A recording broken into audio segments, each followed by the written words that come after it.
Bonjour ma personne personnelle, j'espère que tu vas bien. Moi je vais super bien par la grâce de Dieu. Mon nom est José Schneider Tafeu, je suis coach en développement personnel, je suis formateur en narrateur et prise de parole en public, je suis propulseur de destinée. J'aide les personnes à améliorer leurs capacités persuasives, à rendre chacune de leurs interventions captivantes, mémorables et bien sûr inoubliables. Mais ce matin, j'aimerais qu'on fasse quelque chose de spécial. Je te pose une question, tu me réponds là dans les commentaires. Qu'est-ce qui t'empêche d'avoir de l'argent en tant qu'étudiant? De faire beaucoup d'argent en tant qu'étudiant? Qu'est-ce qui t'empêche en fait de faire beaucoup d'argent en tant qu'étudiant, de devenir même millionnaire, de créer ta structure, de faire quelque chose et d'avoir de l'argent? Qu'est-ce qui t'empêche? Dis-moi en commentaire là ce qui t'empêche d'avoir beaucoup d'argent en tant qu'étudiant. Et il y a de cela quelques jours, j'étais avec un chef d'entreprise et nous sommes allés sur un site parce que c'est un monsieur qui construit des immeubles, il construit des maisons, il fait des rénovations, électricité, plomberie et tout.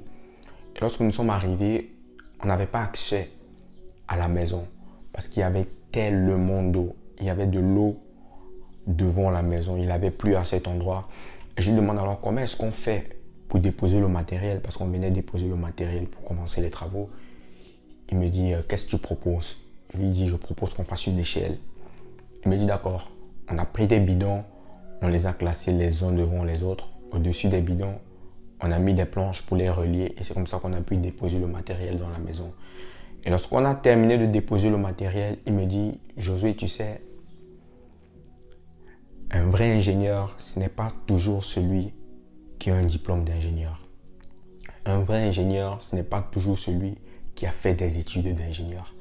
Mais un ingénieur, c'est celui qui a la capacité d'apporter la solution à tous les problèmes qu'il trouve devant lui.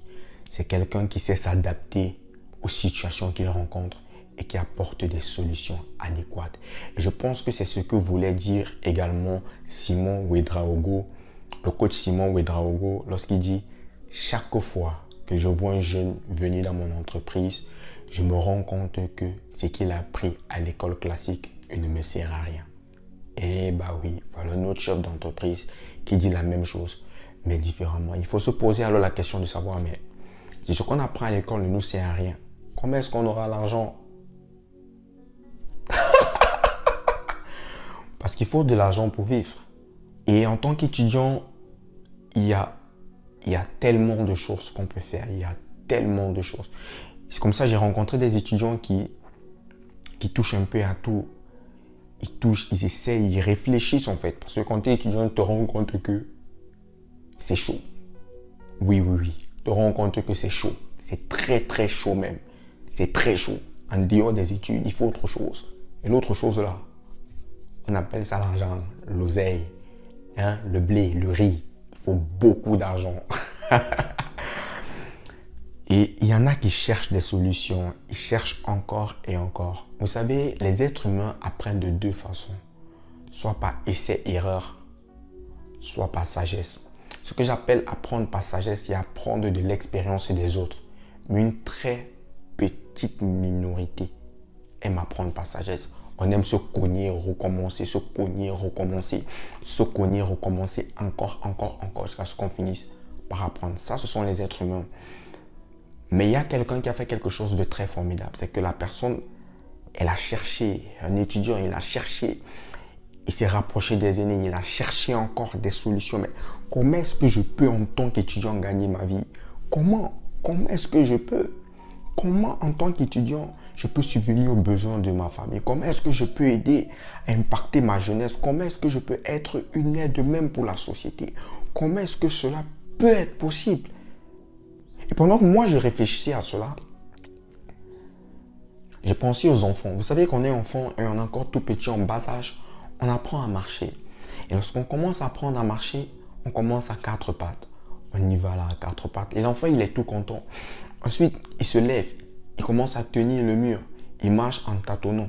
Il tâtonne. Après ça, on lui achète une trottinette. La trottinette, en fait, pour qu'il puisse avancer, il doit mettre un pied à gauche, un autre pied à droite. Et au milieu, il y a un support pour qu'il ne se cogne pas. Tu peux voir l'enfant commencer à courir dans tous les sens, être joyeux avec sa trottinette. Mais après la trottinette, il y a un autre niveau. Il faut qu'il marche sans la trottinette.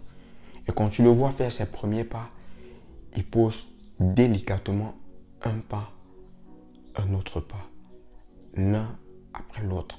L'enfant avance, l'enfant avance. Vous pouvez le voir dandiner, mais il avance, il avance. Et un beau matin, il commence à marcher normalement parce qu'il a trouvé son équilibre. Et pour être équilibré et avoir de l'argent en tant qu'étudiant, tu dois avoir un pied à l'école et un pied dans le business. C'est important en fait, c'est la chose à faire. C'est un pied à l'école, un pied dans le business. Comme cet enfant, si tu veux être équilibré dans tes études, si tu veux pouvoir finir même tes études à temps, tu dois avoir un pied à l'école, un pied dans le business. Personnellement, je sais ce que ça fait d'être étudiant. J'ai été étudiant avant de laisser. Tu dois jobber, tu dois payer tes cours, tu dois vivre. C'est difficile. C'est difficile de joindre les deux bouts. Certaines fois, certains préfèrent s'endetter, vivre avec des cartes de crédit pour se concentrer dans leurs études. Pourtant, il y a une autre solution. Avoir un pied à l'école, un pied dans le business. C'est le livre que tu dois lire présentement.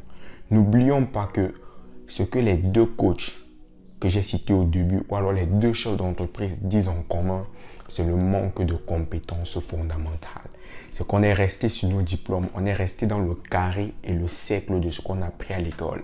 Et on n'a pas développé des compétences fondamentales. Et dans ce livre, un pied à l'école, un pied dans le business, qui à lui seul représente près de 4 livres de développement personnel, parce que ce livre t'apprend la gestion financière, ce livre t'apprend comment te vendre. Si je dis tout ce que tu apprends, est-ce que c'est bien? Non. Je m'arrête à ces deux choses que ce livre t'apporte. Et il y a quelque chose de magique que j'ai découvert en lisant ce livre.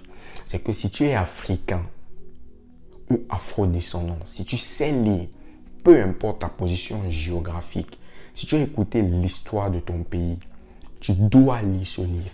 Que tu sois au primaire, au collège, au lycée, à l'université, tu dois lire ce livre. Je n'ai pas l'habitude de parler des livres. Parler des livres, c'est pour agent livre. Je n'ai même pas l'habitude de recommander des livres aux gens. Mais ce livre, il est particulier. Et pendant que je le lisais, pour moi, c'est la première fois de lire un auteur africain. Je lis beaucoup, mais c'est la première fois de lire un auteur africain. Pendant que je le lisais, et tu le vois ici, des contemporains tels que le docteur Claudel, ici le coach Simon Ouedraogo, ici plein d'autres coachs. Et un truc qui s'est passé en moi, en fait, j'ai dit waouh! En fait, je me sens connecté à eux parce que ce sont des héros de notre époque. Est-ce que tu vois ce que je veux dire? Ce sont des Africains comme moi qui sont soumis aux mêmes températures, aux pressions et pressions que moi, qui sont exposés à la même chose, aux mêmes difficultés, aux mêmes problèmes. Manque d'électricité, manque de ceci, manque de moyens, mais qui réussissent pourtant à faire des choses extraordinaires. Et quand tu te rends compte de ça, tu dis, hey, moi aussi je peux. Tu t'identifies à eux en fait. Tu te dis, ouais, il y a encore ces modèles, il y a encore ces personnes pour nous montrer le chemin. Eh bah oui, ça c'est la première chose qui m'a marqué dans ce livre. C'est de voir les héros africains être célébrés. C'est de voir des jeunes aînés, des jeunes personnes faire des choses extraordinaires.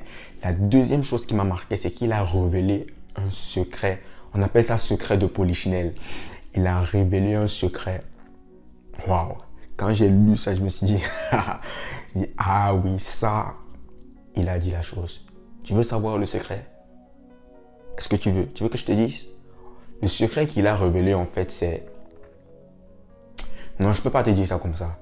Ce qui va se passer, c'est que tu vas acheter le livre, tu vas le lire, tu vas me contacter, on va en parler. Oui, c'est mieux qu'on le fasse ainsi. Tu vas me dire ce que tu as trouvé, je vais te dire ce que j'ai trouvé. Et ensemble, on va parler du secret qui est dans ce livre. Donc, si tu sais lire, c'est important que tu lises ce livre.